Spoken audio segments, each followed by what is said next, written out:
Hey guys, so i-continue natin yung natin kahapon. Hindi pa natapos. So basa-basa tayo pag may time. Ayan po. Tapos na tayo sa Bacolod, Batangas, Butuan, Sapit, Cebu. Tapos na tayo sa Cebu, dito tayo sa Cagayan de Oro.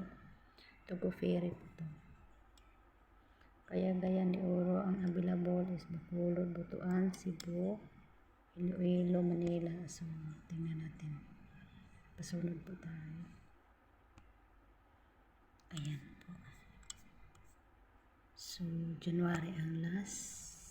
Isang tao. Search natin. Ayan po.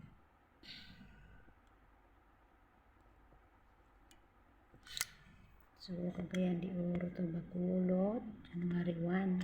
So, ito po yung accommodation. Sleep room for 2, 4,299.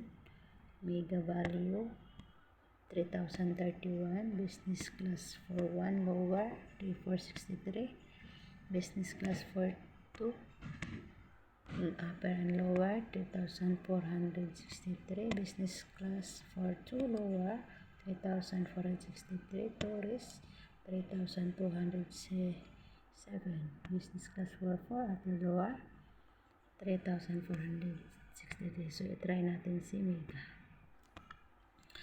Ayan po ang ating requirements. Boarding requirements. At saka yung ID. Yung dalhin natin. Basa-basa. Pag may time. Ayan po. So, next natin si Mega. Ayan po si Mega. Next natin si Mega. Dito po natin makikita ang ticket natin pag mag-book tayo. Cagayan de Oro, Bacolod, January 1. Ayan po. So, dito po natin nakikita yung nagbo-book sa inyo kung saan kayo nag-book. Anong branch.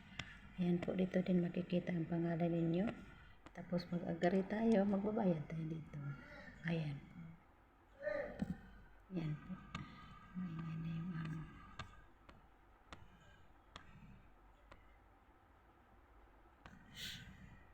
So, next. Di ba tayo tapos? Cagayan de Oro.